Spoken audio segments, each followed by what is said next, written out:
નમસ્કાર મિત્રો, જય હિન્દ, જય ભારત, વંદે માતરમ। આજે છે 26મી જાન્યુઆરી 2025 અને ગણતંત્ર દિવસની હાર્દિક શુભેચ્છા પૂરા દેશવાસીઓને મારા તરફથી। તો આજે આપણે નડિયાદની અંદર સરસ મજાનો આપણે સાંસ્કૃતિક program rockstar charitable trust Nadiad દ્વારા સરસ મજાનો એક પ્રોગ્રામ જે દેશભક્તિને લગતો પ્રોગ્રામ છે, આજે આપણે આવી ગયા છે। તમને બતાવી દઉં, બાજખેડાવાડની વાડી તમને સામે દેખાઈ રહી હશે, બરાબર છે? ત્યાં આગળ આપણે આવી ગયા છે। ત્યાં આગળ સરસ મજાનો સાંસ્કૃતિક પ્રોગ્રામ છે દેશભક્તિ રિલેટેડ। તો ચાલો મિત્રો, આપણે તમને આજે જોવાના છીએ અને તમને પણ બતાવીશું મિત્રો। સરસ મજાનો તમને સાંસ્કૃતિક પ્રોગ્રામ અને દેશભક્તિના થીમ પર બનાવવામાં આવેલું છે અને છોકરાઓ દ્વારા જે બધું રજૂ કરવામાં આવશે એ બધું તમને બતાવવાના છે। તો ચાલો મિત્રો, વિડીયોને અંત સુધી જોજો અને વિડીયોને લાઇક કરો, શેર કરો અને સબસ્ક્રાઈબ કરવાનું ભૂલશો નહીં।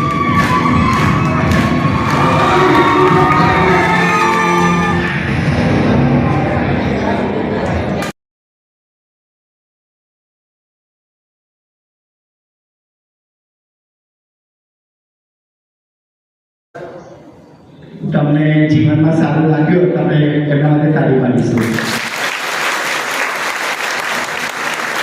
તો ભાસ્કરભાઈ કશું કહેવા માંગે છે? ભાસ્કરભાઈ,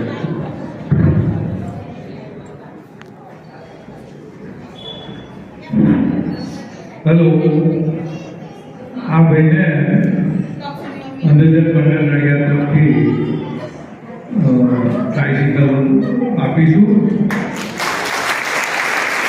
અને આધાર કાર્ડની ઝેરોક્ષ અને અપંગતાનું સર્ટિફિકેટ લઈને અંધજન મંડળની ઓફિસમાં તમે આવજો તો આપણે એમને સાયકલની વ્યવસ્થા કરીશું। ઓકે,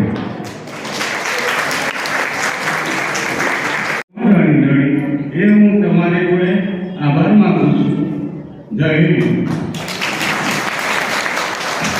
આમ તો મમ્મી નથી, છોકરાને પપ્પા છે અને એમના બેનના તો આંખનો પ્રોબ્લેમ થઈ ગયો છે, તેને બી દેખાતું નથી। અમે એક બાજુની આંખમાં પ્રોબ્લેમ છે એ પણ નથી દેખાતું, પણ આપણું રોકસ્ટાર એના જોડે જોડાયેલું છે। તો એવરી ટાઈમ રોકસ્ટાર, અને આ વખતે મારી ઈચ્છા બહુ હતી કે આને આપણે પિક્ચર આપી હતી, આમને પણ આપણે પેલા સાયકલ આપી હતી અને પણ ઘણા વર્ષો થઈ ગયા અને એનો સફર તો મારો છે જ। જે વસ્તુ જોતી આપણે એના માટે કરીએ છીએ। અને ભાસ્કરભાઈની વાત કરું તો અત્યારે મારો વિડીયો વાયરલ થયો હતો, સરોડ ગામ એવા ગીતા કાકી આવ્યા છે, તો બેની ઉભા થશે ગીતા કાકી। હા, જો પાછળ આ ગીતા કાકી છે, એટલે મને કોલ કર્યો હતો કે મારા ઘરે મજૂર આવતો હતો, મજૂર પડી ગયો અને પછી મજૂર ઘરે ગયા, બધું સારું થઈ ગયું, પણ એ મજૂર ભાઈબંધો જોડે બાઇક લઈને બહાર ગયા તો બહુ ભયંકર એક્સિડન્ટ થઈ ગયું હતું। ભયંકર એક્સિડન્ટ એવું થયું હતું કે મારી બેસિક પાર્લરવાળી છોકરીએ ફોટો જોયો હતો કે પાછળનો ભાગ જ આખો ઉડી ગયો હતો। એ પાટીની 4 મહિનાથી પથારી અવસ્થા તો બહુ હાલત ખરાબ હતી, પણ એ ગીતાબેન મને ભગવાનના રૂપમાં મળ્યા અને એ છોકરાનો વિડીયો ઉતાર્યો સરૂપ ગામમાં જઈને। અને ભાસ્કરભાઈ, આપણા નિરાંત સેવામાં વિપિનભાઈ, બધા ભેગા મળીને ભૂપેન્દ્ર સાહેબ, અટકી દેસાઈ અને ભાસ્કરભાઈ તરફથી 8,000 રૂપિયાની અમને સહાય આપી હતી। અને એ છોકરો અમદાવાદની બેસ્ટ હોસ્પિટલમાં સારવાર લીધું અને એ છોકરો અત્યારે પોતાના પગ ઉપર ઊભો રહ્યો।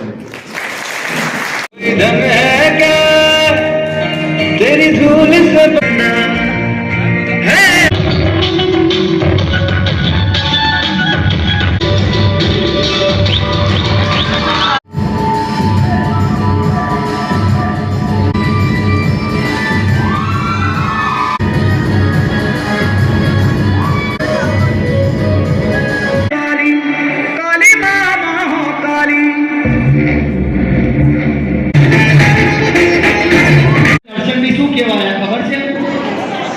અનિલભાઈ આટલી તો કે મારામાં તાકાત નથી।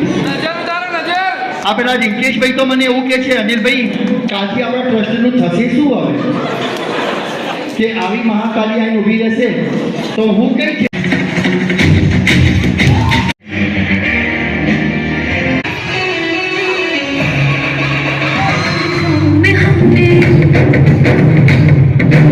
લાઈન થઈ જાય એટલે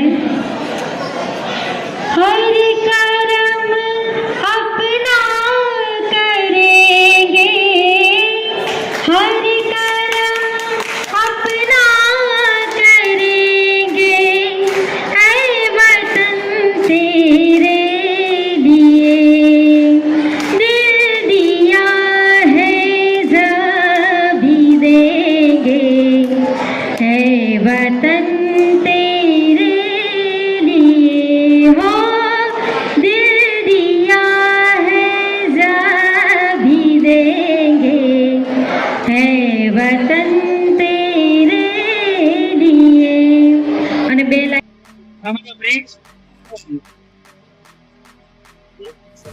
જય દાદાજી.